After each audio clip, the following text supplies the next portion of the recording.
হ্যাঁ, শুরু করি আজকে। দেখো, যারা আগে ছিলে না তাদের জন্য একটু বলি। সরল দৈর্ঘ্য বিশিষ্ট কণার সরণের রাশিমালা যদি বলা হয় x equal to a sine omega t, তাই না? হ্যাঁ, তবে খেয়াল করতে হবে এই সূত্রটা কণা কোথার থেকে কোন দিকে যাত্রা শুরু করে, মানে টাইম জিরো কোথায়, টাইম হচ্ছে সাম্যাবস্থানে, এইখান থেকে যখন যাত্রা শুরু করবে সাম্যাবস্থান থেকে এক্স ইকুয়াল টু জিরো থেকে, তখন এই সূত্র। আচ্ছা, এটা হচ্ছে সরণের সূত্র।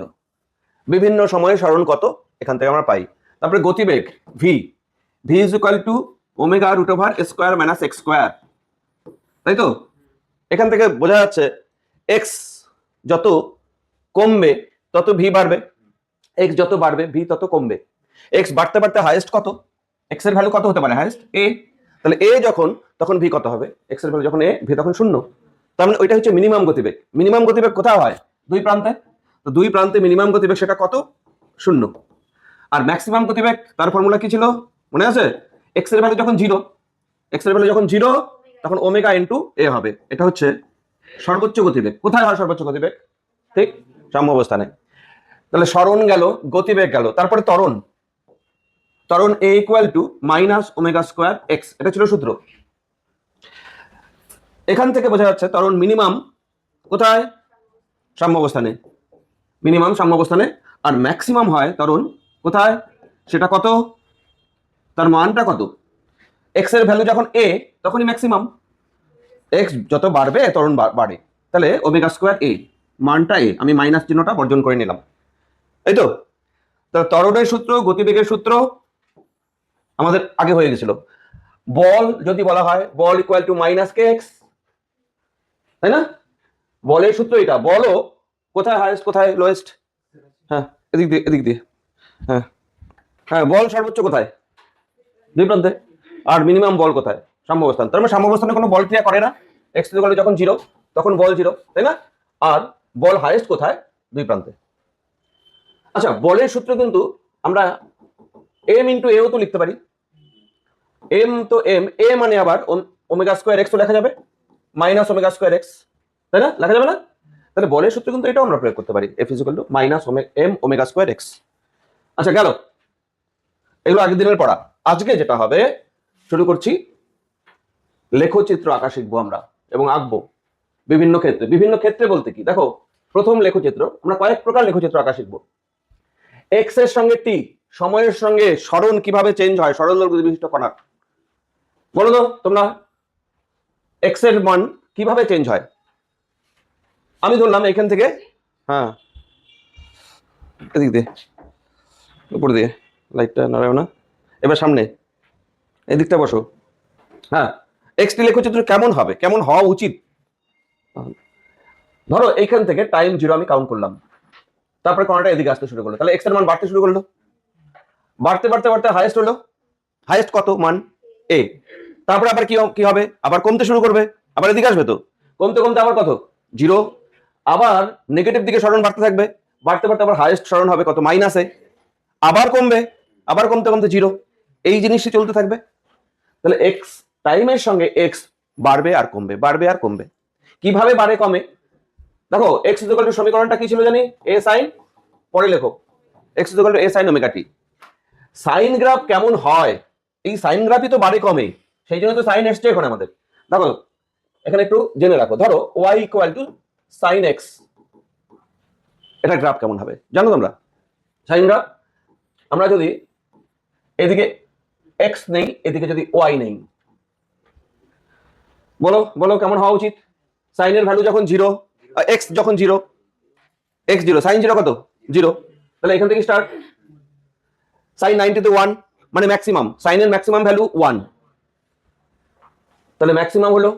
আবার যখন 180, তুমি এক্স এর ভ্যালুটা আস্তে আস্তে বাড়াতে যাও, মানে জিরো, তারপরে সাইন 90, সাইন পাই, সাইন 3π/2, এক্স এর ভ্যালুগুলো এরকম ভাবে বাড়াতে যাও। তাহলে জিরোতে কত? জিরো, তাই না? X is equal two zero যখন, তাহলে ওয়াই ভ্যালু জিরো। আর এক্স যখন 90 ডিগ্রি তখন ম্যাক্সিমাম, ম্যাক্সিমাম বলতে কত? এটা 1। তারপরে আমি আবার পাই করলাম, পাই মানে সাইন পাই তো জিরো, আবার -3π/2, এবার -1, এই যে এক্স এর ভ্যালু যখন 3π/2, সরি, এক্স এর ভ্যালু যখন 3π/2 তখন হচ্ছে -1, তাহলে -1 হলো। এবারে আবার যখন আসবে 2π, এক্স এর ভ্যালু 2π আবার 0, 2π মানে 0। তাহলে দেখো সাইন ফাংশন এইভাবে চেঞ্জ হয়, বারবার এরকম হতে থাকবে। কস কিরকম ভাবে চেঞ্জ হবে, যদি বলা হয় y = cos x, গ্রাফ কেমন হবে? হ্যাঁ, কারণ জিরোতেই 1, কসেরও হাইয়েস্ট ভ্যালু কত? 1, লোয়েস্ট ভ্যালু কত? -1। তাহলে কসও কিন্তু 1 আর -1 এর মধ্যে থাকবে, তবে কস জিরোতে 1 হয় বলে হাইয়েস্ট থেকে শুরু, এরকম গ্রাফ। বোঝা গেল? তাহলে কসের গ্রাফ এরকম। আচ্ছা, তোমাকে যদি বলা হয় y = এগুলো লিখবেন আগে -sin x, এগুলো বোঝা, এর গ্রাফ কেমন হবে? হ্যাঁ, নিচ থেকে শুরু হবে, এরকম হবে, তাই না? আচ্ছা, তোমাকে যদি বলা হয় y = -cos x, তাহলে cos সবসময় হাইয়েস্ট ভ্যালু থেকে শুরু, কিন্তু নেগেটিভ হাইয়েস্ট থেকে শুরু হবে, তাহলে এখানে এরকম হবে। বুঝতে পারছো তো? আচ্ছা, এইবার বলো তো y = a sin x, এবার গ্রাফ কি আলাদা হবে? একই হবে গ্রাফ। শুধু আগে ছিল এই ভ্যালুটা কত? 1, এখন এই ভ্যালুটা কত হবে? x যখন 0 তখন তো 0, x যখন 90 ডিগ্রি, বসাও, তাহলে sin 90 কত হলো? 1, 1 × a, তার মানে এইটাকে আমরা বলবো a, তাই না? তাহলে এইটুকু a আর এইটুকু হচ্ছে মাইনাস a, হাইয়েস্ট ভ্যালুটা তাহলে এখানে a, 1 এর পরিবর্তে a হবে, তাহলে সাইনের পাশে যা থাকবে সেটা হবে হাইয়েস্ট ভ্যালু আর লোয়েস্ট ভ্যালু, প্লাস আর মাইনাস, এইভাবে গ্রাফ হবে। আমাদের সরল দৈর্ঘ্য বিশিষ্ট কণার সরণের গ্রাফ, গতিবেগের গ্রাফ, ত্বরণের গ্রাফ কি হবে, এগুলো শুধুমাত্র আঁকা মুখস্থ রাখা না, মানে গ্রাফটা এইরকম হবে এটা শুধু মুখস্থ না, আমাদের গ্রাফগুলো একটু বোঝারও দরকার হয়। দেখো, প্রথম গ্রাফ শুরু করো এবার। 1 নম্বর গ্রাফ, কার সঙ্গে কার গ্রাফ? এক্স আর টি, তাই না? এক্স টি গ্রাফ। আচ্ছা, এক্স টি লেখচিত্র, যে কোনো লেখচিত্র অঙ্কন করতে গেলে এক্স এর সঙ্গে টি, তো এখানে এদের মধ্যে সম্পর্ক জানতে হবে। হ্যাঁ, এক্স এর সঙ্গে টির সম্পর্ক আমরা জানি কি, x = a sin ωt, সরল দৈর্ঘ্য বিশিষ্ট কণা, তো এটা সমীকরণ। তাহলে এটার গ্রাফ কি হবে আমরা তো জানি, এখন আমরা দেখলামই, এটার গ্রাফ হবে এদিকে x, এদিকে টাইমের সঙ্গে যখন আমরা গ্রাফ ড্র করব তখন এটা হবে, এই ভ্যালুটা কত? সরণের সর্বোচ্চ ভ্যালু প্লাস a, আর এই ভ্যালুটা হচ্ছে সরণের সর্বনিম্ন ভ্যালু, মানে মাইনাস a, এটাও সর্বোচ্চ ভ্যালু, মাইনাস a আর কি। তার মানে কি, দেখো বিষয়টা দেখো, টাইম বাড়ছে তো, কণাটা কি হচ্ছে, টাইমের সঙ্গে সঙ্গে একবার এইদিকে যাচ্ছে, এদিকে আসছে, এদিকে যাচ্ছে, এদিকে আসছে, তাই না? গ্রাফ এরকম, মানে কি, কণাটাও এইটুকু জায়গার মধ্যে, এইটুকু রেখার মধ্যে, আর এইটাকে সাম্যাবস্থান ধরে আন্দোলিত হচ্ছে। এখান থেকে এই যে এখানে এরকম, মানে কি, এখান থেকে এখানে গেল, এখান থেকে ব্যাক করলো, তার মানে এখানে আসলো, আবার এখান থেকে এখানে আসলো, আবার এখান থেকে তাহলে এখানে আসলো, আবার ব্যাক করলো, আবার এখানে আসলো। তাহলে এইরকম গ্রাফ কথার অর্থই হচ্ছে এই কণাটা এইভাবে আন্দোলিত হচ্ছে, মানে সরল গতি। গেল x = a sin ωt graph, তাহলে x টি গ্রাফ আমাদের হয়ে গেল। এবার পরে হচ্ছে দেখো ভিটি গ্রাফ, তাই না? পরে হচ্ছে ভিটি গ্রাফ। বলো দেখি, ভি এর সঙ্গে টি এর সম্পর্ক তোমাদের জানা আছে? ভি এর সঙ্গে x এর সম্পর্ক আছে ω√a² - x²। তাহলে ভি এর সঙ্গে আমাকে বলছে আবার এখানে ভিটি গ্রাফ ড্র করতে, তাহলে ভি এর সঙ্গে টি এর গ্রাফ কি করে ড্র করব? x এর মধ্যে টি আছে, x তো সরণকে ডেরিভেটিভ করলেই তো গতিবেগ চলে আসবে, তাহলে সরণকে ডেরিভেটিভ করে গতিবেগ আমরা নিয়ে আসবো, সময়ের সাপেক্ষে গতিবেগ চলে আসবে, তাহলেই হবে। এবং এটা থিওরিটিক্যালি ইম্পর্টেন্ট। দেখো এবার ভিটি গ্রাফ ড্র করব। নাম্বার 2, ভিটি গ্রাফ, লেখচিত্র লেখো বাংলায়, ভিটি লেখচিত্র। তাহলে ভি এর সঙ্গে টি এর সম্পর্ক আমাদের লাগবে, তাছাড়া তো লেখচিত্র আঁকা যাবে না, এই সম্পর্ক আমাদের তৈরি করে নিতে হবে। আমি আগে বলিনি, x = a sin ωt, সরণটা জানি আমরা, তাহলে গতিবেগ কত? therefore v = কত? dx/dt, না dx/dt, বাস করো, d dt of a sin ωt, এ ধ্রুবক, এ আসবে বাইরে, আসলো, তাহলে d dt of sin ωt থাকলো। আচ্ছা, এবার sin ωt derivative cos ωt, শুধু কি cos ωt বলি শেষ হবে? ইন্টু ওমেগা করতে হবে, তাহলে a into omega into cos omega t. দেখো গতিবেগ, সময়ের সাপেক্ষে গতিবেগ আমাদের কাছে চলে আসছে, v equal to a omega cos omega t. তাহলে কস গ্রাফ গতিবেগের গ্রাফ। আচ্ছা তোমাদের মনে পড়ে এ ইন্টু ওমেগা বা ওমেগা ইন্টু এটাকে কি বলে? ওমেগা এটা কি সর্বোচ্চ কি? A into omega, omega square a হচ্ছে ত্বরণ, সর্বোচ্চ বেগ। এটাই তো আমরা ভি ম্যাক্স লিখছিলাম একটু আগে, তাহলে এটা ভি ম্যাক্স তারপরে কস ওমেগা টি। বুঝতে পারছো? ভি ম্যাক্স এর মান কত? ওমেগা এ। এখন আমরা গ্রাফটা ড্র করি, এই যে সমীকরণটা আসলো, এই সমীকরণ দেখে এখন আমরা বুঝতে পারছি এটা কি গ্রাফ, কস গ্রাফ। কস গ্রাফ কেমন হয় এখন আমরা জানি, একে দিই এখানেই ছোট করে। দেখো গতিবেগ এদিকে ভি, এদিকে টি, কস গ্রাফ হচ্ছে। কস গ্রাফ মানে এরকম উপর থেকে শুরু হবে, ম্যাক্সিমাম থেকে শুরু কস গ্রাফ। আর এই ভ্যালুটা কত? এই ভ্যালুগুলো কত? ভি ম্যাক্স কত? ওমেগা এ, আর এটা মাইনাস ওমেগা এ। কি বোঝা গেল? কখনো কখনো কখনো ওমেগা এ গতিবেগ, কখনো কখনো মাইনাস। কখন মাইনাস হয়? যখন ডান দিকে যায় কণার গতিবেগ আমরা বলবো প্লাস, যখন বাঁ দিকে আসে তখন মাইনাস। তাহলে দেখো ভিটি গ্রাফ কিন্তু আমাদের হয়ে গেল। তারপর দেখো জাস্ট নিজের কনসেপ্ট তৈরি করা, এটি গ্রাফ। বলো এর সঙ্গে টি এর সম্পর্ক জানা আছে? জানা আছে আমাদের? না, কিন্তু আমরা দেখো করে নিচ্ছি এটি গ্রাফ। তাহলে এর সঙ্গে টি এর সম্পর্ক আগে করি, তারপরে দেখি কেমন গ্রাফ হবে। 3 নম্বর এটি গ্রাফ, ত্বরণ আর সময় লেখচিত্র। ত্বরণের সঙ্গে সময়ের লেখচিত্র। আচ্ছা বলো ত্বরণ ডিভি বাই ডিটি করলে হবে। আচ্ছা হ্যাঁ, সরণের double derivation, but d v by v তো জানা আছে আমাদের। এখন ভিটা কত? এটা এটা যদি তুমি ডেরিভেটিভ করো তাহলে ত্বরণ পাওয়া যাবে। এইভাবে করতে পারো। আচ্ছা আরেকটা শর্ট ফর্ম আছে, দেখো a equal to minus omega square x, না ত্বরণ এক্স ইকুয়াল টু কত? A sine omega t. তাহলে তো হয়ে গেল। ডেরিভেটিভ না করলেও হবে, করলেও হবে। তুমি এইভাবেও করতে পারো ডিভি বাই ডিটি, এটা করলেও আসবে হচ্ছে a equal to minus omega square x এ আসবে।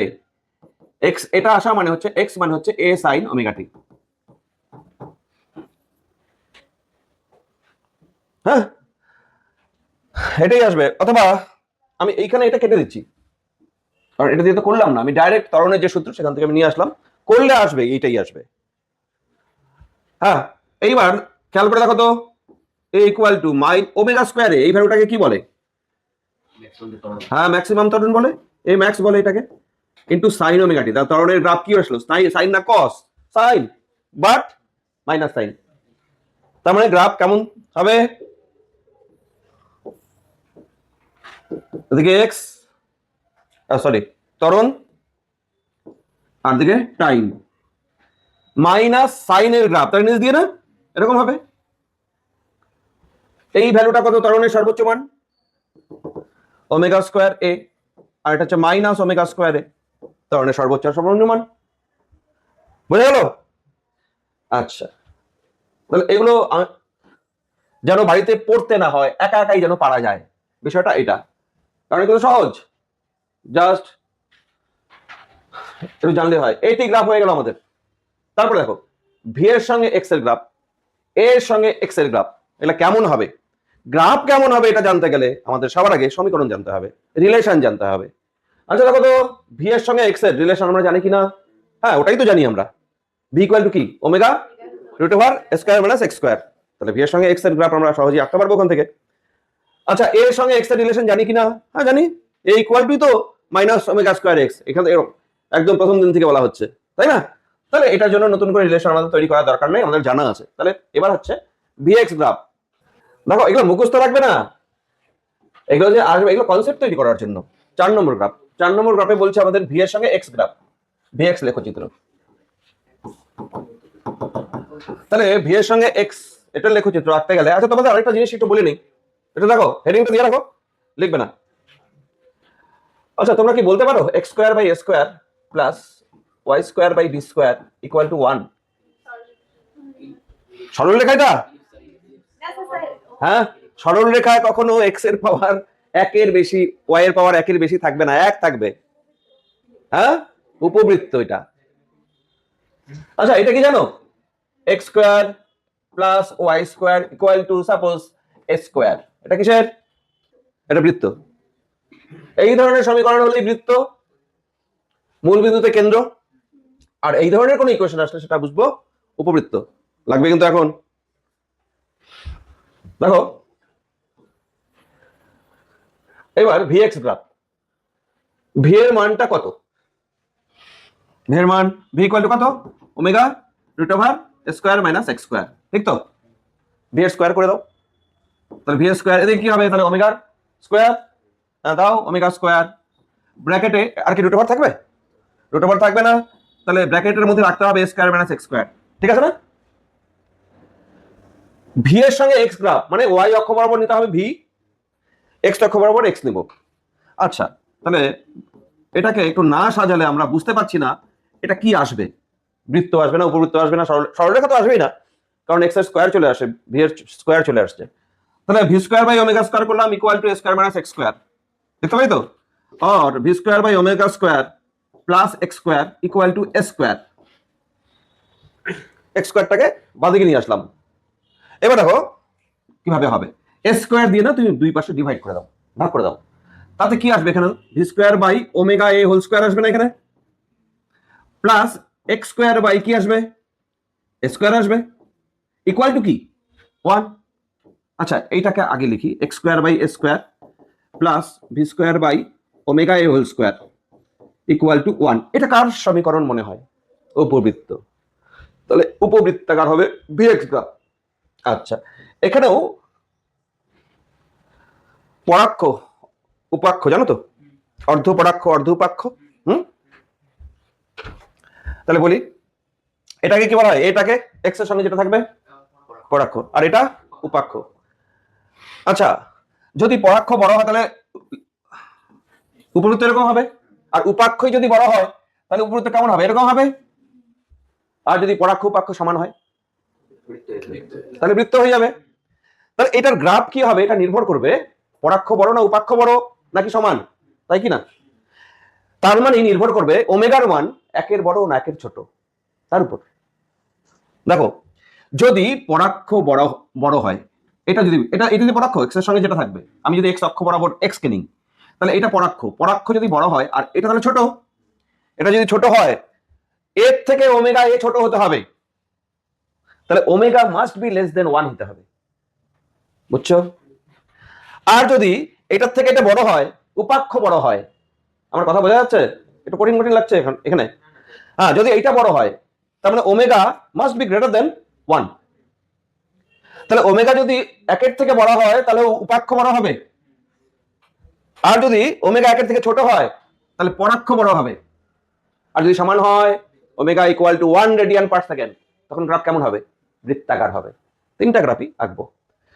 আচ্ছা দেখো, এবার গ্রাফ, এটা থেকে গ্রাফ, তাহলে বোঝাই যাচ্ছে এটা উপবৃত্ত, এটা তো উপবৃত্ত, এটা উপবৃত্তের সমীকরণ। তাহলে উপবৃত্তাকার তো হবেই। এবার পরাক্ষ উপাক্ষ বড় ছোটের ব্যাপার আছে। আমি আগে এটা আঁকি।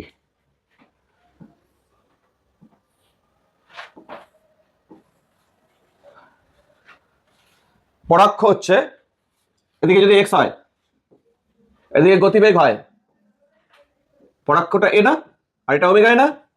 তাহলে এইখানে ওমেগা লেস দ্যান 1, যখন কৌণিক গতিবেগ 1 রেডিয়ান পার সেকেন্ড থেকে কম, তখন এটা হবে। আর যদি ওমেগা 1 রেডিয়ান পার সেকেন্ড থেকে বেশি হয়, তাহলে এইদিকে এক্স, এইদিকে ভি, এখানে ওমেগা হচ্ছে greater than 1 radian per second. এটা এ, এটা ওমেগা এ। আর যদি সমান হয়, ওমেগা যদি 1 রেডিয়ান পার সেকেন্ডের একদম এক্স্যাক্টলি ইকুয়াল হয়, তখন গ্রাফ কেমন হবে? বৃত্তাকার হবে না? বৃত্তাকার হবে। এদিকে এক্স, এদিকে ভি। আচ্ছা, এইটুকু ভ্যালু কত কে বলতে পারে? লেখাই আছে ওমেগা এ। তার মানে এটা x ইকুয়াল টু 0 বিন্দু না? একটা কণা সরলরেখাতে আন্দোলিত হচ্ছে এইটুকুর মধ্যে। এইখানে গতিবেগ কত? ওমেগা এ। আচ্ছা, যখন এই দিকে যাবে কণাটা তখন গতিবেগটা প্লাস, আর যখন এইখানেই ব্যাক করবে এদিকে তখন মাইনাস। দেখো তাই আছে, এখানে প্লাস গতিবেগ, আবার এটাও তো ওমেগা এ, এটা মাইনাস। যত প্রান্তের দিকে যাবে গতিবেগ কমে যাচ্ছে, দেখো গতিবেগ কমে যাচ্ছে, তাহলে এখান থেকে এখানে যত যাবে গতিবেগ আস্তে আস্তে কমে কমে এখানে আসে কত হবে? গতিবেগ শূন্য হবে। আবার গতিবেগ ঋণাত্মক হচ্ছে, দেখো তাই না? এইদিকে গতিবেগ প্লাস, এইদিকে গতিবেগ মাইনাস। এই প্রান্ত থেকে যখন ওই প্রান্ত যাবে, এই প্রান্ত থেকে যখন এই প্রান্তে যাবে তখন গতিবেগ প্লাস, আর যখন ওই প্রান্ত থেকে এই প্রান্তে টোটাল পথে গতিবেগ মাইনাস। গতিবেগ কিন্তু এইভাবে হয়, অর্ধেক অর্ধেক না কিন্তু আবার। তাহলে এরকম হলো সবগুলোর ক্ষেত্রে তাই, প্রান্ত বিন্দুতে গতিবেগ শূন্য। গেল আমাদের ভিএক্স গ্রাফ, দেখো তাহলে ভিএক্স গ্রাফ কিন্তু এরকম হয়।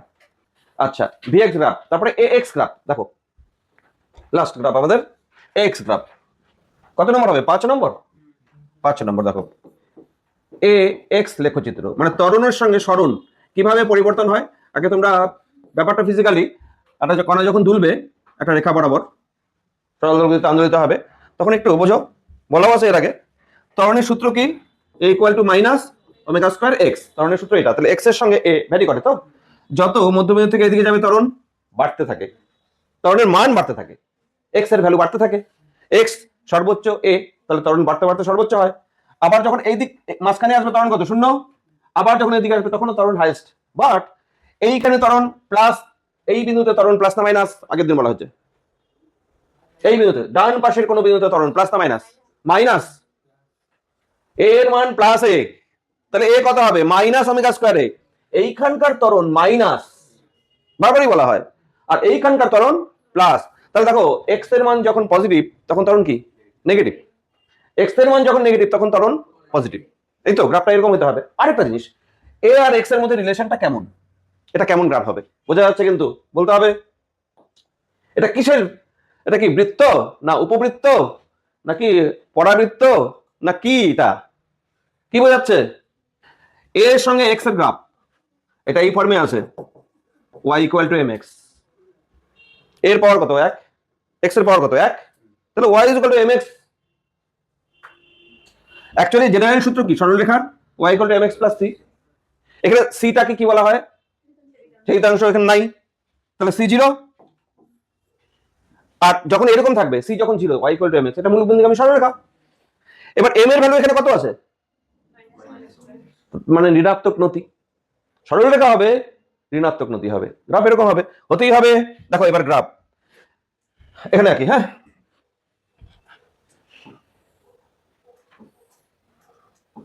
এদিকে এ এদিকে এক্স, সরলরেখা হবে লেখচিত্র।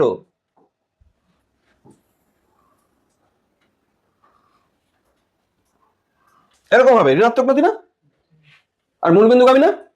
মূলবিন্দুগামী এবং নতি ঋণাত্মক, ঠিক আছে তো? আচ্ছা দেখো মিললো কিনা? ধনাত্মক দিকে ত্বরণ কি? নেগেটিভ। ঋণাত্মক দিকে ত্বরণ কি? পজিটিভ। আচ্ছা বলো তো, এটা এক্স ইকুয়াল টু প্লাস এ বিন্দু, ডান পাশের একদম প্রান্ত, তাহলে এই ত্বরণের মানটা কত? Minus omega স্কয়ারে। ডান প্রান্তে মাইনাস ওমেগা স্কয়ারে, তাই হয়। বাম প্রান্তে ত্বরণ ম্যাক্সিমাম, এইটা মাইনাস না প্লাস? এটা ওমেগা স্কয়ারে প্লাস। এই বিন্দুতে ত্বরণ একদম, এটা হচ্ছে এক্স ইকুয়াল টু প্লাস এ, আর এটা হচ্ছে এক্স ইকুয়াল টু মাইনাস এ। এই বিন্দুতে ত্বরণ হচ্ছে ওমেগা স্কয়ার এ, আর এই বিন্দুতে ত্বরণ হচ্ছে মাইনাস ওমেগা স্কয়ার এ। গ্রাফ অ্যানালাইজ করা, গ্রাফ আঁকা শিখতে হবে। আমাদের তো কয়েকটাই সমীকরণ, এইটুকুর মধ্যে তো সমস্ত গ্রাফ থাকবে, হয় সরলরেখা, সরলরেখাই বেশিরভাগ আসে, সরলরেখাটা ভালো করে করতে হবে। অধিবৃত্ত, উপবৃত্ত, বৃত্তটা হঠাৎ হঠাৎ লাগে ফিজিক্সে। ফিজিক্সে সব থেকে বেশি গ্রাফ আমাদের সরলরেখাই আছে, তারপরে অধিবৃত্ত আছে, অধিবৃত্ত অনেক হয়, আর উপবৃত্ত, উপবৃত্ত দু একটা জায়গায় আসে, আর খুব কমই পরাবৃত্ত আসে। তিনটাই, এই মূল তিনটা গ্রাফ আগে শিখতে হবে। হলো সব গ্রাফ বুঝতে পারছো? এখন তোমাকে যদি যে কোনো একটার সঙ্গে একটা বলা যায় এটার সঙ্গে এটা গ্রাফ কি, আমি কি পড়ালাম সেটা তুমি মনে করবে না, তুমি আগে রিলেশন মনে করবে। আমি তোমাকে বললাম ভি এর সঙ্গে টি গ্রাফ কি, তার আগে ভাবতে হবে ভি এর সঙ্গে টি এর রিলেশনটা কিরকম, সম্পর্কটা, সমীকরণটা কি, সেটা আগে সবার আগে জানতে হবে। সমীকরণ জানলে তুমি পারবে। সাইন গ্রাফ কস গ্রাফ জানো, আর সরল রেখা কেমন হলে সরল রেখা হয়, সমীকরণটা এক্স আর ওয়াই এর পাওয়ার যদি 1 থাকে সরল রেখা হয়, আর বেশিরভাগই তো সরল রেখা আসবে। গেল। এবার তোমাদের স্কুলে আসার মতো একটা প্রশ্ন এই পরীক্ষায়, সরল দৈর্ঘ্য বিশিষ্ট কণার শক্তি। আচ্ছা, সরল দৈর্ঘ্য বিশিষ্ট কণা সবসময় গতিশীল না, তাই তো, শুধু দুইটা প্রান্তে স্থির অবস্থায় চলে আসে। গতিশীল হওয়ার জন্য গতিশক্তি থাকবে, গতিশক্তি তো থাকবেই। আর সরল দৈর্ঘ্য বিশিষ্ট কণার উপর যে বল ক্রিয়া করে সেটা হচ্ছে সংরক্ষী বল। সংরক্ষী বল মানে বলতে পারবে? সংরক্ষী বল ক্ষেত্রে স্থিতিশক্তি থাকে। আমি আর ডিটেলসে যাচ্ছি না, তাহলে সংরক্ষী বল বলতে আজকে ক্লাস চলে যাবে। সংরক্ষী বলের ক্ষেত্রে স্থিতিশক্তি থাকবে, তাহলে এখানে স্থিতিশক্তিও থাকবে, গতিশক্তিও থাকবে। ঠিক আছে, তাহলে সরল দৈর্ঘ্য বিশিষ্ট কণার যেহেতু এখানে সংরক্ষী বল ক্রিয়া করছে, যান্ত্রিক শক্তি বলতে আমরা বুঝবো স্থিতিশক্তি আর গতিশক্তির যোগফল, সেটাই আমাদের চাই। তাহলে সরল দৈর্ঘ্যের গতিযুক্ত, হ্যাঁ গতিযুক্ত হয় না, সরল দৈর্ঘ্যযুক্ত কণার শক্তি। আচ্ছা, সবার আমরা আগে কণার গতিশক্তি হিসাব করব। গতিশক্তি থাকবে, নাম দিলাম কাইনেটিক এনার্জি। কি গতিশক্তি সূত্র? হ্যাঁ, এইটার কোনো ব্যতিক্রম নাই, হাফ এম ভি স্কোয়ার। তোমরা একটু আগে পড়ছো ভি এর মান omega root over square minus x square হয়, পড়ছো?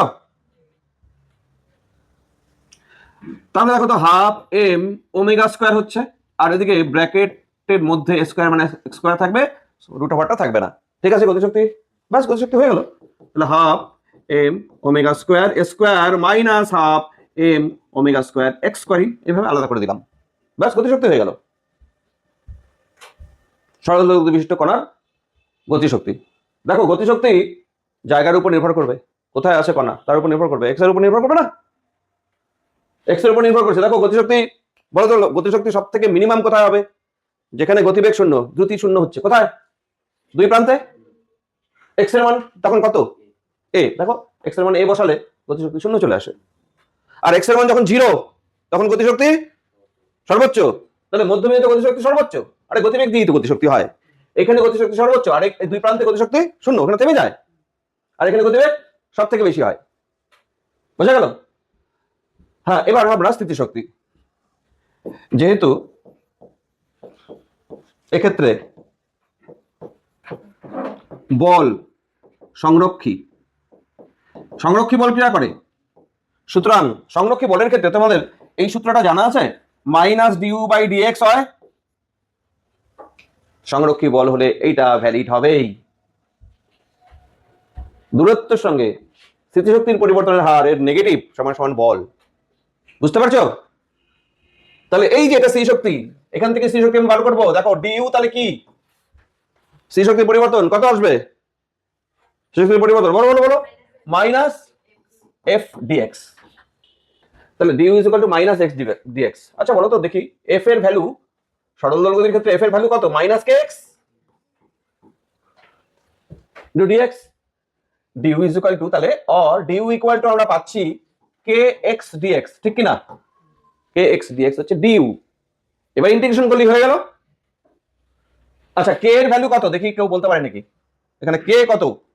দেখো কে বাই এম কে আমি ওমেগা স্কয়ার লিখছিলাম, তাহলে কে ইকুয়াল টু কত?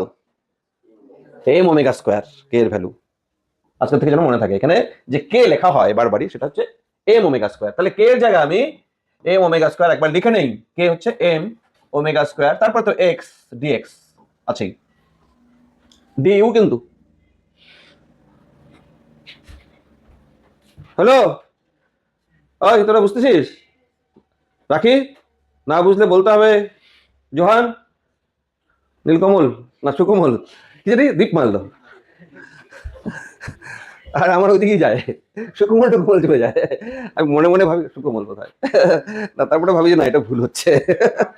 হ্যাঁ, তাহলে সুকমল, ওটা আমার মনে পড়ে।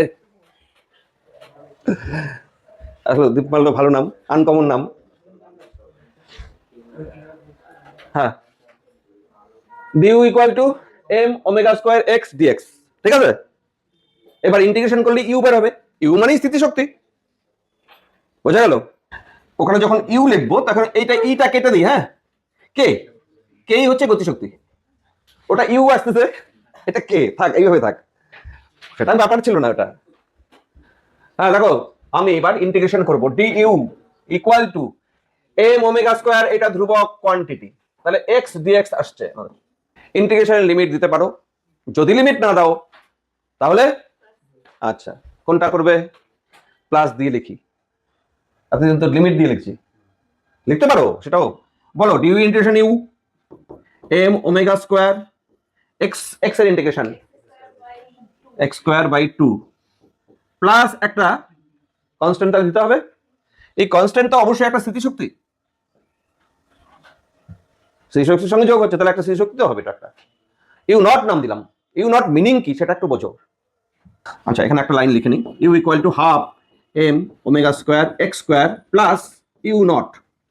এই যে সমীকরণটা দেখতে পাচ্ছ না, এখানে যে সমীকরণটা দেখতে পাচ্ছ, এই কাইনেটিক এনার্জি আর এইটা হচ্ছে স্থিতিশক্তি, গতিশক্তি আর স্থিতিশক্তির সূত্র আমরা পেয়ে গেলাম কিন্তু। হ্যাঁ তবে এই ইউ নট এর মিনিংটা জানতে হবে, ইউ নট এর মিনিংটা এখনো জানা হয়নি। এটা এই যে এক্স দূরে থাকলে স্থিতিশক্তি কত হবে, এটা প্লাস এইটা, এই যে প্লাস জিনিসটা কি, ইউ নট দেখো তো, যখন x equal two 0, x equal two 0 কি, যখন কণা সাম্যাবস্থানে, তখন ইউ এর ভ্যালু কত হচ্ছে, ইউ নট, তার মানে সাম্যাবস্থানের স্থিতিশক্তি এটা, বুঝতে পারছো? এটা তার মানে ইউ নট ইকুয়াল টু সাম্যাবস্থানের স্থিতিশক্তি।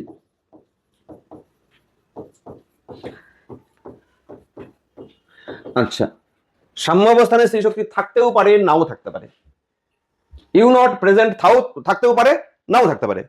সাম্যাবস্থানের স্থিতিশক্তি যদি আমরা 0 ধরি, কি বললাম, সাম্যাবস্থানের স্থিতিশক্তি যদি 0 ধরি, স্থিতিশক্তি কোথাও 0 ধরা যায়, কারণ স্থিতিশক্তি রেফারেন্স ফ্রেমের উপর নির্ভর করে। আমি সাম্যাবস্থানের স্থিতিশক্তি 0 ধরলাম, তাহলে এক্স দূরের স্থিতিশক্তি এইটুকু, একটু সহজ হলো। তাহলে সাম্যাবস্থানে দেখি, এখানে সাম্যাবস্থানে স্থিতিশক্তি 0 হলে, মানে ইউ নট ইকুয়াল টু 0 হলে, কন্ডিশন এক্স দূরের স্থিতিশক্তি আমরা কত বলবো, u equal to half m omega square x square, তাই না? আমরা স্থিতিশক্তির লাস্ট ফর্মুলা এটাই মনে রাখবো মেইনলি। তারপরে এই ফর্মুলাতে সাম্যাবস্থানের স্থিতিশক্তি কত ধরা হলো, 0। তাহলে আমরা ধরে নিচ্ছি যখন মধ্যবিন্দুতে থাকবে স্থিতিশক্তি নাই, গতিশক্তি আছে কি নাই, গতিশক্তি আছে এবং সর্বাধিক গতিশক্তি। যখন আস্তে আস্তে এক্স এর ভ্যালু বাড়তে থাকবে, স্থিতিশক্তি বাড়তে থাকবে, বাড়তে বাড়তে হাইয়েস্ট স্থিতিশক্তি কোথায় হচ্ছে, প্রান্তে, হ্যাঁ 2 প্রান্তে স্থিতিশক্তি হাইয়েস্ট, আর গতিশক্তি প্রান্তে কি হচ্ছে, 0। তার মানে দেখো, যত এক্স ইকুয়াল টু 0 থেকে এক্স ইকুয়াল টু a দিকে যাচ্ছে, তার স্থিতিশক্তি বাড়ছে, গতিশক্তি কমছে, এই গতিশক্তিটাই কনভার্ট হচ্ছে আসলে স্থিতিশক্তিতে। যেমন নাকি এটাও তো সংরক্ষী বল, অভিকর্ষ বল তো সংরক্ষী বল। আমি যখন একটা বস্তুকে নিচ থেকে উপরে ছুড়ে দিলাম, গতিশক্তি আস্তে আস্তে কমছে আর স্থিতিশক্তি বাড়ছে, ওই জিনিসই হচ্ছে। এখান থেকে যখন এদিকে আসছে তার গতিশক্তি আস্তে আস্তে কমছে আর স্থিতিশক্তি বাড়ছে, আবার যখন এদিক থেকে এদিকে যাচ্ছে, হ্যাঁ গতিশক্তি বাড়ছে, স্থিতিশক্তি আবার কমে যাচ্ছে, কমতে কমতে স্থিতিশক্তি আবার 0 কোথায়, সাম্যাবস্থানে। এটাই হচ্ছে সংরক্ষী বল। তো সংরক্ষী বলের ক্ষেত্রে স্থিতিশক্তি আর গতিশক্তির যোগফল কি থাকে, সংরক্ষী বল ক্ষেত্রে স্থিতিশক্তি গতিশক্তির যোগফল ধ্রুবক, স্থিতিশক্তি গতিশক্তির যোগফল ধ্রুবক সংরক্ষী বল ক্ষেত্রে। তাহলে মোট শক্তির মান কি, ধ্রুবক। তাহলে এখানেও নিশ্চয়ই সংরক্ষী বলতো মোট শক্তি অবশ্যই ধ্রুবক আসবে। দেখো এখন মোট শক্তি, সুতরাং সরল দোল গতি যুক্ত কণার মোট যান্ত্রিক শক্তি,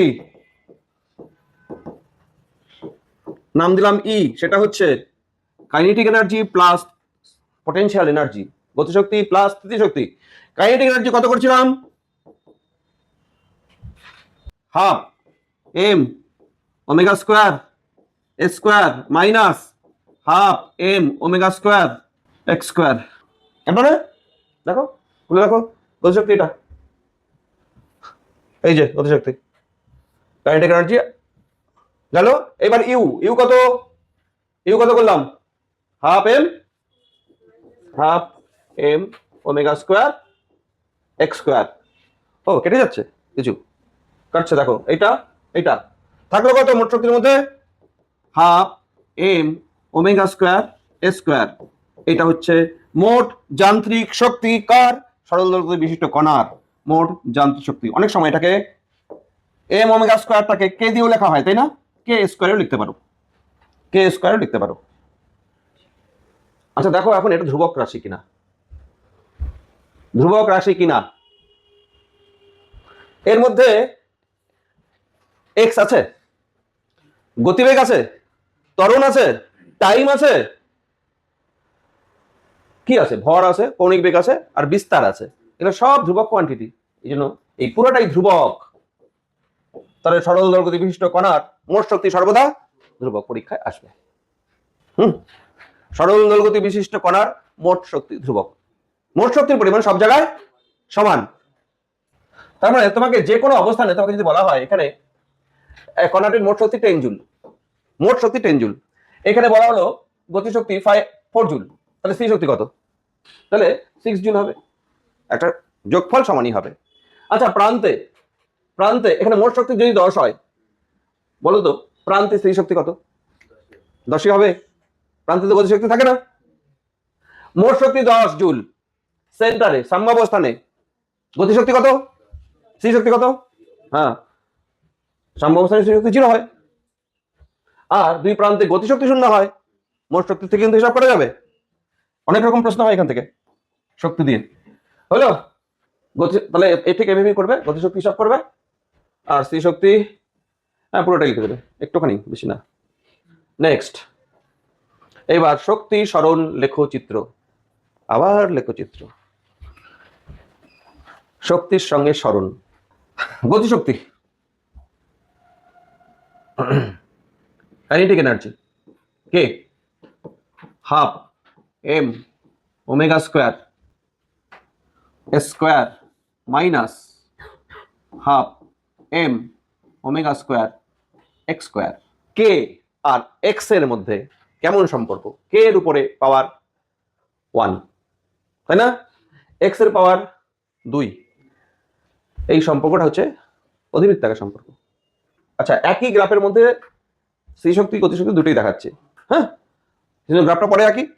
কাইনেটিক এনার্জি লিখলাম, বলো পোটেনশিয়াল এনার্জি স্থির শক্তি সূত্র বলো, সূত্র এক্স এর সঙ্গে সম্পর্কিত সূত্র, half m omega square x square. আচ্ছা মোট শক্তি বলো, half m omega square square. তিনটা গ্রাফ আঁকবো একই চিত্রের মধ্যে, ঠিক আছে?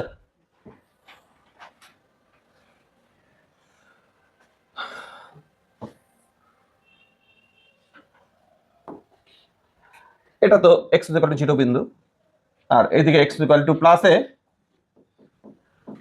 আর এটা মনে করে এক্স ইকুয়াল টু মাইনাস এ, এই প্রান্ত। মোট শক্তি ধ্রুবক না?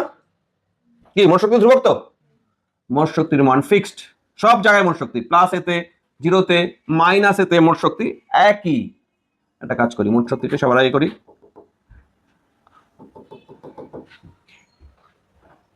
মোট শক্তির গ্রাফ দেখো, সমান সব জায়গায় সমান। এক্স ইকুয়াল টু 0 তে মোট শক্তি, এক্স ইকুয়াল টু এ তে মোট শক্তি, মোট শক্তি সব জায়গায় সমান, ধ্রুবক। এটাই ধ্রুবক বোঝাচ্ছে, এক্স এর যে কোনো ভ্যালুর জন্য মোট শক্তি এক, সেম। আচ্ছা এবার গতিশক্তি এক্স এর উপর ভ্যারি করবে, স্থির শক্তিও এক্স এর উপর ভ্যারি করবে। স্থির শক্তি কোথায় হাইয়েস্ট? প্রান্তে হাইয়েস্ট। তাহলে প্রান্তে হাইয়েস্ট জন্য এখানে, আর মধ্যবিন্দু স্থির শক্তি কত? 0। তাহলে স্থির শক্তি গ্রাফ হবে এরকম, ঠিক আছে? ভালো হলো না দেখতে? অধিবৃত্তাকার মোটামুটি, তাও ভালো হলো না? এটা কিসের গ্রাফ? এটা ই এর গ্রাফ, এটা কার গ্রাফ হলো সুকমল? কার গ্রাফ এটা? ইউ এর গ্রাফ। গুড। ইউ এর গ্রাফ দুই প্রান্তে সব থেকে বেশি, আর গতিশক্তি মাঝখানে বেশি, দুই প্রান্তে কম, ঠিক কিনা? গতিশক্তির গ্রাফ তাহলে এবার এটা, বাস, এটা হচ্ছে গতিশক্তি। কি? হ্যাঁ, এটা এখানে এখানে শক্তি, কারণ তিনটা শক্তি আছে এখানে। বেশ সুন্দর দেখতে। এটা শক্তি সরল লেখচিত্র।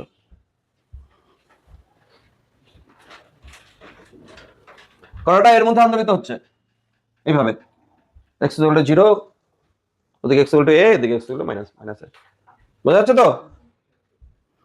এই লেখচিত্র আসতে পারে। তারপর এবার দেখো শক্তি আর সময়ের মধ্যে লেখচিত্র। আরে বাপরে, শক্তির সঙ্গে সময় আছে জানা? শক্তির সঙ্গে সময় জানা আছে? সময় দিয়ে শক্তি, তো চিন্তা করো, সময় দিয়ে শক্তি জানা না থাকলে বার করে নাও। আচ্ছা দেখো, কাইনেটিক এনার্জি কে, হাফ এম ভি স্কয়ার। মনে পড়ে তো? যদি মনে পড়ে তাহলে বলো ভি এর মান কত ইন টার্মস অফ টাইম। দেখো একটু আগে করা আছে, ওই গ্রাফ আঁকতে গিয়ে বলা হয়েছিল ওমেগা এ কস ওমেগা টি ছিল ভি। ডেরিভেটিভ করলাম না সরণকে, গতিবেগ এটা হচ্ছিল কি? তাহলে দেখো সময় দিয়ে চলে আসছে half m omega square s square cos square omega t. তাহলে সময়ের সাপেক্ষে গতিশক্তির সূত্র এইটা। এবার স্থিতিশক্তি ইউ, সময়ের সাপেক্ষে স্থিতিশক্তি কিভাবে আমরা নিয়ে আসতে পারি? ভাবো ভাবো ভাবো, নিজেরা বলো আমাকে। আরে বুদ্ধি তো তোমাদের, এগুলো তো মেইন পড়া তো হয়ে গেছে, কনসেপ্ট তো হয়ে গেছে। স্থিতিশক্তির সূত্র কি? Half m omega square x square না? আরে এক্স এর ভ্যালু যদি আমি এ সাইন ওমেগা টি দেখি তাহলে না টাইম দিয়ে চলে আসলো। তাহলে হাফ এম ওমেগা স্কোয়ার এ সাইন ওমেগা টি তার হোল স্কোয়ার, তার মানে half m omega square a square sine square omega টি। হয়ে গেল স্থিতিশক্তি। বোঝা গেল স্থিতিশক্তি, সময়ের সাপেক্ষে স্থিতিশক্তি। আচ্ছা মোট শক্তি তাহলে এখান থেকে করা যাবে, গতিশক্তি আর স্থিতিশক্তি যোগ করলে মোট শক্তি হবে না? আবারও দেখো মোট শক্তি কি আসবে, তোমরা নিজেরাই বলো, আমি আর করবো না। দেখো half m omega square a square cos square আছে এখানে, আর এখানে কি আছে? Half m omega square square sine square আছে, যোগ করলে cos square theta plus sine square theta is equal to থাকবে কি? Half m omega square square, এটাই থাকবে। আর তোমাদের সুবিধার জন্য না হয় একটা লাইন লিখিয়ে দিচ্ছি, কস স্কোয়ার ওমেগা টি প্লাস সাইন স্কোয়ার ওমেগা টি। তার মানে দাঁড়াচ্ছে আমাদের ওটাই ওটাই ইকুয়াল টু হাফ, এটা তো ধ্রুবক, বুঝতে পারছো? মোট শক্তি এটা, তাই মোট শক্তি তো ধ্রুবক, ঠিক আছে। গতিশক্তি স্থিতিশক্তি আর মোট শক্তি, মোট শক্তির মধ্যে টাইম থাকবে না তো? টাইম যতই তুমি বাড়াও আর কমাও মোট শক্তি একই। এবার গ্রাফ ধরো, আবারও একই গ্রাফের মধ্যে তিনটাই একই, স্থিতিশক্তি গতিশক্তি মোট শক্তি, ঠিক আছে? রাখলাম।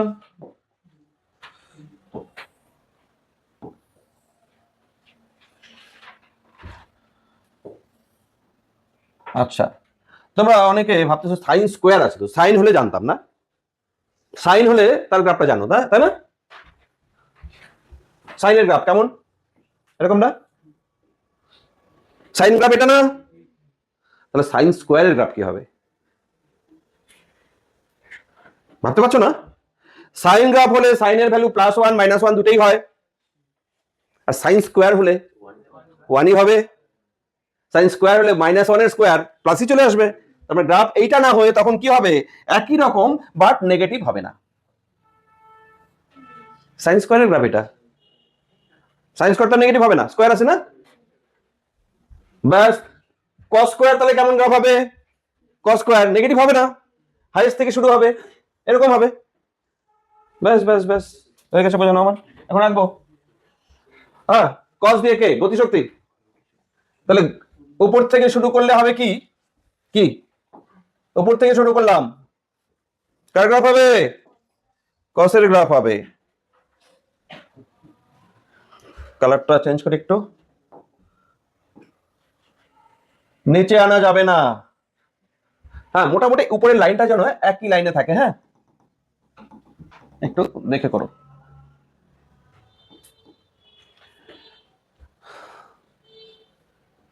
এটা কোন শক্তি জোহান? এটা কোন শক্তি? এটা কোন শক্তিকে প্রকাশ করা হচ্ছে এই গ্রাফটা? হাইয়েস্ট থেকে, শুরুতেই হাইয়েস্ট শক্তি, মধ্যবিন্দুতে হাইয়েস্ট শক্তি, এটা গতিশক্তি। গতিশক্তির গ্রাফ, এটা কে এর গ্রাফ। তাহলে স্থিতিশক্তির গ্রাফ কেমন হবে? দেখো, স্থিতিশক্তির গ্রাফ সাইন দিয়ে তো, আর এটা কস দিয়ে। কস তো হাইয়েস্ট থেকে আর সাইন জিরোর থেকে। আচ্ছা, মোটামুটি অ্যাকুরেট আনা মুশকিল, একটু দেখে আঁকবে এরকম। এলোটা কোন শক্তি? স্থিতিশক্তি। কি বুঝতে পারছো? আচ্ছা, এটা কিন্তু শেষ নাই, টাইম তো চলতেই থাকবে তো। আচ্ছা, ডট ডট লাইনটা একটা শক্তি বোঝাচ্ছে। কোন শক্তি? মোট শক্তি বোঝাচ্ছে। তাহলে এই ডট ডট লাইনটাই আমরা মোট শক্তি করে দিই। আচ্ছা, ডট ডট দিয়ে একটু ভালো করে ডট ডট দিয়ে দিই।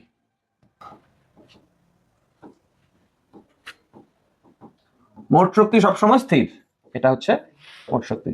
আর এদিকে শক্তি, আর এদিকে হচ্ছে সময়। ভালো জায়গাটা তোমাদের, আমার না তোমাদের। দেখি কেমন হলো। এই জায়গাগুলো যেন ঠিক হয়, এই জায়গাগুলো দেখো। যেখানে নাকি স্থিতিশক্তি হাইয়েস্ট, সেখানে গতিশক্তি লোয়েস্ট হতে হবে ওই জায়গাটাতে। যেখানে গতিশক্তি হাইয়েস্ট, সেখানে স্থিতিশক্তি লোয়েস্ট হতে হবে। তাই শক্তি সময় লেখচিত্র হয়ে গেল আমাদের। এরপরের যে টপিক, সেটা হচ্ছে 99.9% আসার সম্ভাবনা। ঠিক আছে, সেটা আগে করাই নাকি? 0.1%, এটা স্কুলের উপর ছেড়ে দিলাম। হ্যাঁ হ্যাঁ, সব থেকে যে ইম্পর্টেন্ট এই চ্যাপ্টারে, সেটা একটু করিয়ে দিই। তাহলে পরে যেতে হবে, তাহলে এটা পরের দিন করতে হবে। স্প্রিং এর দোলনটা পরে করতে হবে। কি স্প্রিং এর সমবায় যে এইটা করতে হবে, তাহলে সবার আগে এইটা হচ্ছে আসবেই। সরল দোলকের গতি, সরল দোলগতি পর্যায়ের, সরল দোলকের গতি, সরল দোলগতি পর্যায়ের, এরকম একটা প্রশ্ন। তাহলে এটা এটা করে, সরল দোলক করে, পরের দিন ভারযুক্ত স্প্রিং করাবো। আচ্ছা, যে কোনো কণার গতি সরল দোলগতি কি না, এটা প্রুভ করব কি করে? কণার সবার আগে কণার উপর ক্রিয়াশীল বল কত, এটা দেখবো। যে কোনো কণার গতি সরল দোলগতি কি না, এটা আমরা কি করে প্রুভ করব? যদি বলে দেখাও যে এটার গতি সরল দোলগতি, দেখো কিরকম কিরকম প্রশ্ন থাকতে পারে। সরল দোলগতি যে হয়, এই ধরনের প্রশ্ন দেখো। বেশ কয়েকটা আমি উদাহরণ দিচ্ছি। ধরো একটা লাঠি জলের মধ্যে অর্ধ নিমজ্জিত অবস্থায় আছে, ঠিক আছে। এবারে উপরে একটু চাপ দিয়ে ছেড়ে দিলা, কি হবে? ওঠানামা করবে। এর গতি সরল দোলগতি হয়। দেখাও এর গতি সরল দোলগতি এবং এর পর্যায়কাল কত, দোলনের পর্যায়কাল কত, বার করে দিতে পারে। একটা স্প্রিং এর নিচে ভার ঝুলানো আছে, ব্লক ঝুলানো আছে, ব্লকটাকে টেনে ছেড়ে দিলাম, স্প্রিংটা ব্লকটা উপরে নিচে ওঠানামা করবে। দেখাও এর গতি সরল দোলগতি হয়। কিভাবে করবো? সবই একই নিয়ম। তারপরে ধরো একটা ইউনল, ইউ আকৃতির একটা নল, এর মধ্যে তরল নেওয়া হলো, দেখো। এবার করলে কি, একদিকে ফু দিয়ে ছেড়ে দিলে কি হবে? তরল ওঠানামা করবে। এরও গতি সরল দোলগতি। বিভিন্ন টাইপের প্রশ্ন হতে পারে। তাহলে কি করে সরল দোলগতি হয় আমরা প্রুভ করব? একটাই রাস্তা, বস্তুর উপর ক্রিয়াশীল বল বার করো আগে, বলকে ভর দিয়ে ভাগ করো, তাহলে কি হবে? ত্বরণ হবে। দেখবে ত্বরণ যদি এই জিনিসটা হয়, সরণের সঙ্গে সমানুপাতিক এবং বিপরীতমুখী হয়, তাহলে আমরা শিওর বলবো তার গতি সরল দোলগতি। আর যদি না হয়, হবে না। ঠিক আছে। আর যখনই ত্বরণের ভ্যালু তোমার জানা থাকবে, সঙ্গে সঙ্গে তুমি পর্যায়কাল কত বার করতে পারবে। কারণ তখন আমি আবার ত্বরণ is equal to minus omega square x এর সঙ্গে তুলনা করব। ওমেগা বের করে দিতে পারবো তুলনা করে এটার সঙ্গে। সরল দোলগতি হয়ে গেলে আমি এটার সঙ্গে তুলনা করতেই পারবো, তাহলে ওমেগা বার করে দিতে পারবো। ওমেগা বার করা মানে হচ্ছে 2π/t করলে তো ওমেগা টি বার করতে পারবো। বোঝা গেল? তাহলে দেখো, এখানে আমরা প্রথম করব, সব থেকে যেটা ইম্পর্টেন্ট তোমাদের আসে, সেটা সেটা হচ্ছে সরল দোলকের গতি, সরল দোলগতি। কি বলছি? সরল দোলকের গতি, সরল দোলগতি। আগে সরল দোলকটা কি, এটা তো জানতে হবে। সরল দোলক কাকে বলে? তোমাকে বললো সরল দোলক। দেখো, সরল দোলক মানে হচ্ছে একটা সংস্থা, কিরকম সংস্থা? ধরো একটা সুতার মধ্যে একটা ক্ষুদ্র এবং ভারী বস্তুকে ঝুলিয়ে দেওয়া হলো, একটা সুতার মধ্যে একটা পাথরের টুকরাই ঝুলিয়ে দিলাম, বাস এটাই সরল দোলক, আর কিছু না। এবার এটাকে টেনে ছেড়ে দিলে দুলতে থাকবে এবং এর গতি সরল দোলক গতি হবে, এটা প্রুভ করতে হবে আমাদের। এবং পর্যায়কাল বা দোলনকাল কত হবে সেটাও আমরা নির্ণয় করব। আজকে শুধু সরল দোলক করবো, পরের দিন ভারযুক্ত স্প্রিং করব। আচ্ছা, তাহলে সবার আগে সরল দোলক কাকে বলে একটু লিখে নাও, লেখো। একগাছা হালকা ও অপ্রসার্য সুতা দ্বারা একটি ক্ষুদ্র ও ভারী বস্তুকে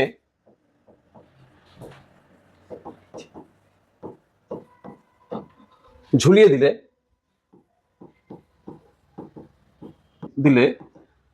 সরল দোলক তৈরি হয়, ব্যাস।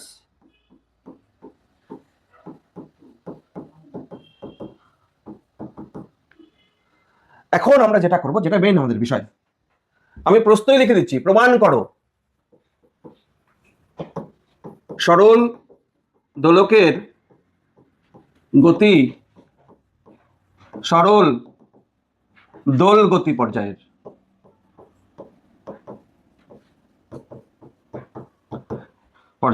এটা প্রমাণ করতে হবে এবং এর দোলনকাল নির্ণয় করো, এর দোলনকালের রাশিমালা নির্ণয় করো।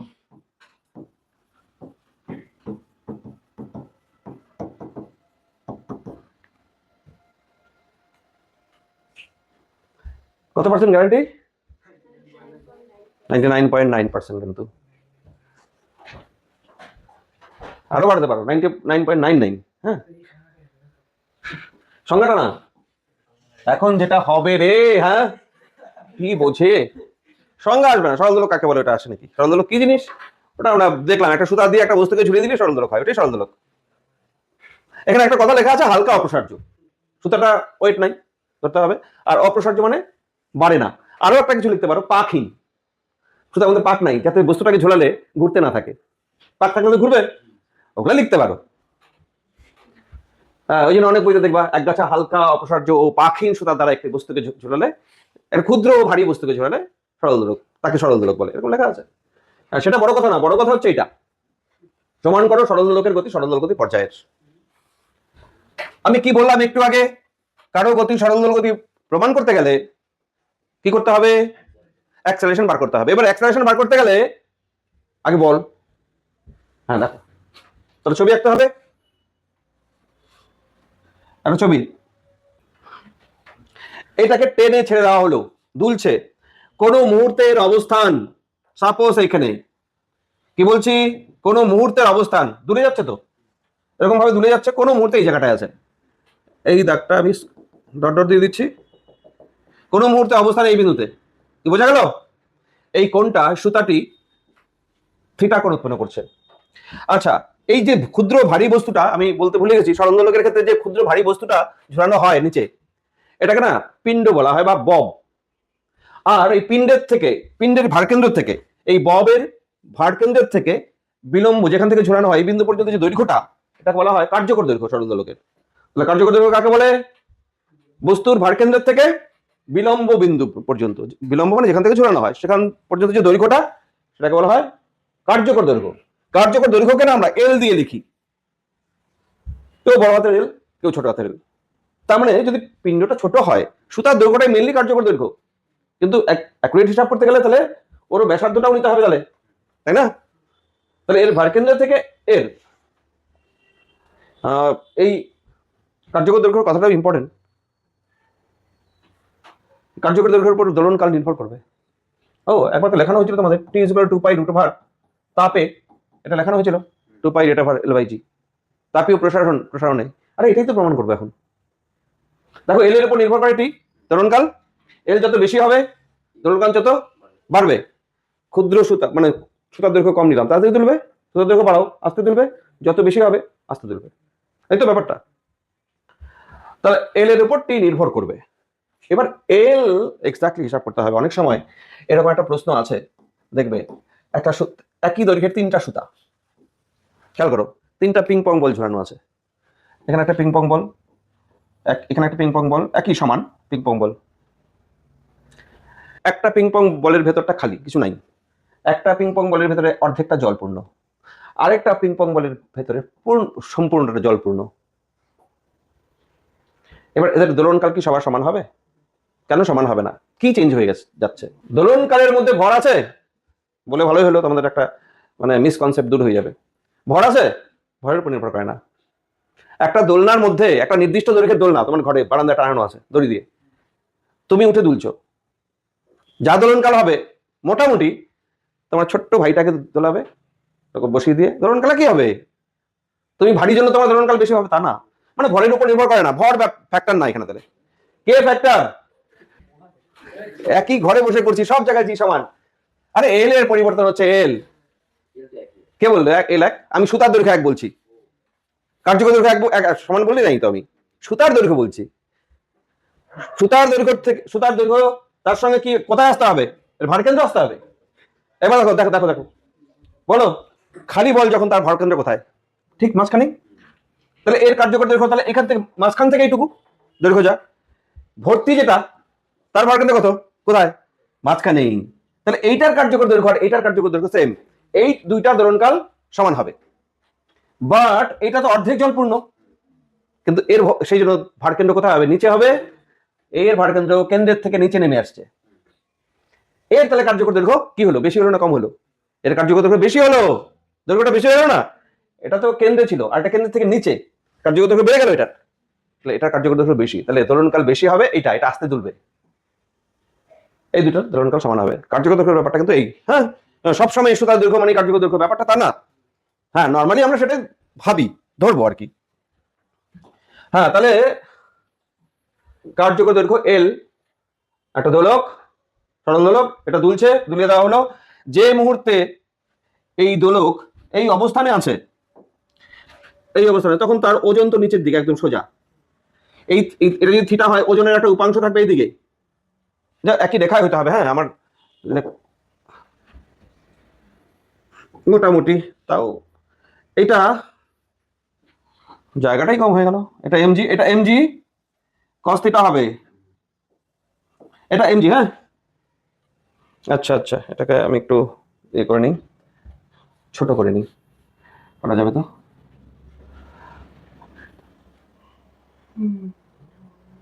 তাহলে জায়গা হয়ে যাবে। হ্যাঁ দেখো, এটা এমজি, এই যে এইটা কিন্তু এমজি। হ্যাঁ ওজন, পিণ্ডের ওজন নিচের দিকে এমজি, এর একটা উপাংশ এমজি কস থিটা এই দিকে, আরেকটা উপাংশ এই দিকে থাকবে, এটা হবে তাহলে এমজি সাইন থিটা, কি ঠিক কিনা?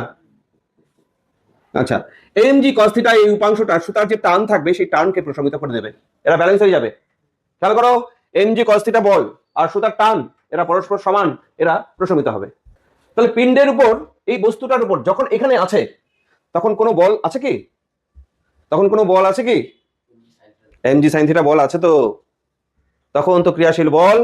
এইটা ক্যান্সেল হচ্ছে, এমজি কস থিটাটা টি দ্বারা ক্যান্সেল হয়ে যাচ্ছে সমান, বাট এমজি সাইন থিটা আছে। এইটাই বস্তুর উপর প্রত্যানয়নকারী বল, এই বলটাই বস্তুকে সাম্যাবস্থানে নিয়ে আসার চেষ্টা করে। সাম্যাবস্থানটার একটা নাম দিয়ে দিই, ও বিন্দু। আচ্ছা সাম্যাবস্থার নাম দিই এ বিন্দু, এটা বি বিন্দু, আর যেখান থেকে ঝুলানো আছে সেটার নাম দিলাম ও বিন্দু।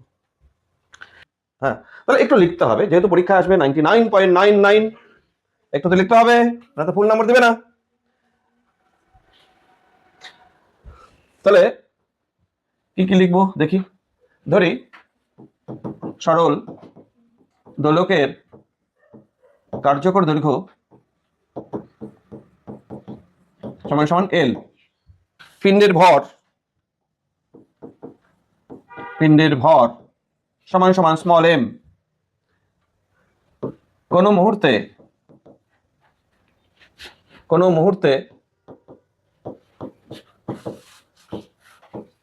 পিণ্ড বি অবস্থানে আছে, সেই মুহূর্তে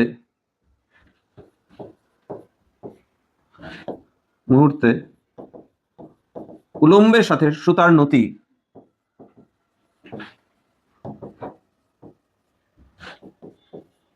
সুতার নতি সমান সমান থিটা। নিজের ভাষা লেখো না, কোনো ব্যাপার না, নিজের ভাষা নিজে লেখার চেষ্টা করবে। আমি যা লিখে দিচ্ছি এগুলো ডাইরেক্ট লিখবে না, বুঝে নিজে লিখবে, হচ্ছে। বি অবস্থানে ওজনের উপাংশ, মানে পিণ্ডের ওজনের উপাংশ, পিণ্ডের ওজনের উপাংশ mg cos থিটা সুতার টান দ্বারা প্রশমিত হয়।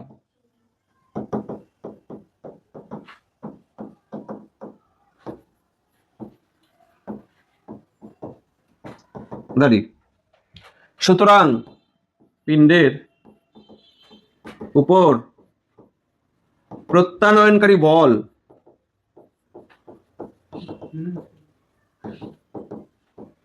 F ইকুয়াল টু, একটা বলি আছে, এটা তো ক্যান্সেল, তাই না?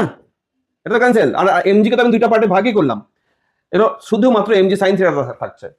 প্রত্যানয়নকারী বল mg sin থিটা, বাট সামনে একটা মাইনাস সাইন দিতে হবে। কেন মাইনাস সাইন দিব? সাম্যাবস্থার দিকে তো এই বলটা স্বর্ণের উল্টো দিকে আছে, সেই জন্য মাইনাস সাইন একটা দিব। আসল কাজ শেষ, এখন ছোট্ট ক্যালকুলেশন। হ্যাঁ, এবার আমাদের কি জানি বলছিলাম, কি করতে হয় আমাদের? ত্বরণ, ত্বরণ, ওইটাই তো আসল। এ ইকুয়াল টু কি? F by m. এফ কত বার করলে? Minus mg sin theta by m. M cancel হলো, তাহলে মাইনাস জি sin থিটা হলো। ত্বরণ এটা আসলো। এখনো ত্বরণ সরণের সমানুপাতিক আসে নাই। আচ্ছা বলো, থিটা ক্ষুদ্র হলে বলো তো সাইন থিটার মান কত? Sine theta nearly equal to, কিচ্ছু পড়াশোনা করে না, 11টাতে কিভাবে যায় না, সঙ্গে সঙ্গে উত্তর দিতে পারে না। হ্যাঁ, একসঙ্গে অ্যান্সার আসবে এগুলার। সাইন থিটা, থিটা ক্ষুদ্র হলে sine theta theta, sine theta theta, theta ক্ষুদ্র হলে। আবার কোণ ইকুয়াল টু চাপ বাই ব্যাসার্ধ লেখা যায়, তাহলে চাপ বাই ব্যাসার্ধ লিখলাম। দেখো চাপ কোনটা, ব্যাসার্ধ কোনটা, ছবিতে আসো আবার, হয়ে গেছে? এটা চাপ, এই চাপের দৈর্ঘ্য আমি এক্স দিলাম, এর থেকে বি পর্যন্ত চাপের দৈর্ঘ্য। ব্যাসার্ধ হচ্ছে এল, কার্যকর দৈর্ঘ্যটা, মানে বৃত্তচাপ তো এইটা, তো চাপ বাই ব্যাসার্ধ মানে এক্স বাই এল। তাহলে থিটার ভ্যালু আমাদের দাঁড়াচ্ছে, মানে সাইন থিটার ভ্যালু দাঁড়াচ্ছে nearly theta equal to x by l. কি? সুতরাং ত্বরণ এ কত হলো? মাইনাস জি সাইন থিটা মানে এক্স বাই এল, বুঝছে? এখন দেখো জি আর এল তো ধ্রুবক, এ ভ্যারি, সুতরাং এ ভ্যারিস মাইনাস এক্স। সরণ ত্বরণ সমানুপাতি এবং বিপরীতমুখী, সুতরাং বস্তুর গতি, সুতরাং সরল দোলকের গতি, গতি সরল দোল গতি পর্যায়ের, সরল দোল গতি পর্যায়ের আসবে 3 নম্বর। এর সঙ্গে একটা থাকবে কি, কি ছিল আরেকটা প্রশ্ন সঙ্গে? দোলনকালের রাশিমালা, মানে পর্যায়কাল। দেখো এবার দোলনকাল, দোলকের দোলনকাল, সরল দোলকের দোলনকাল।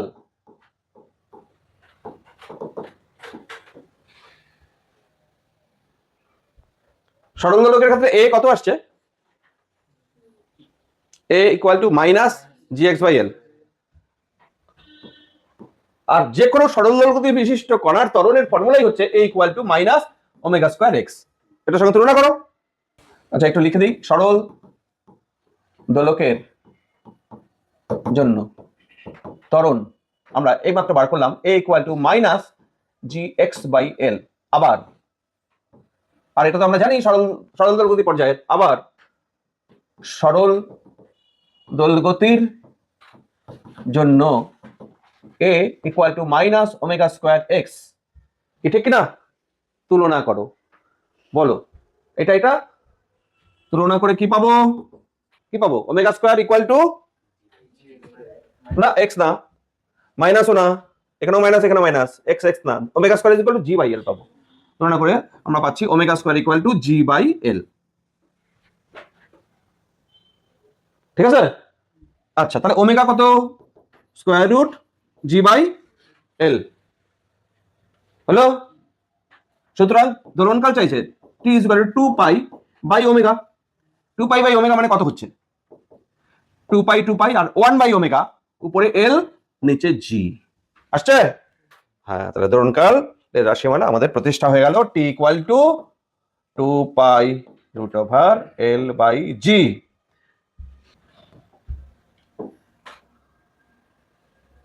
হ্যালো, ঠিক আছে, শেষ করছি আজকে।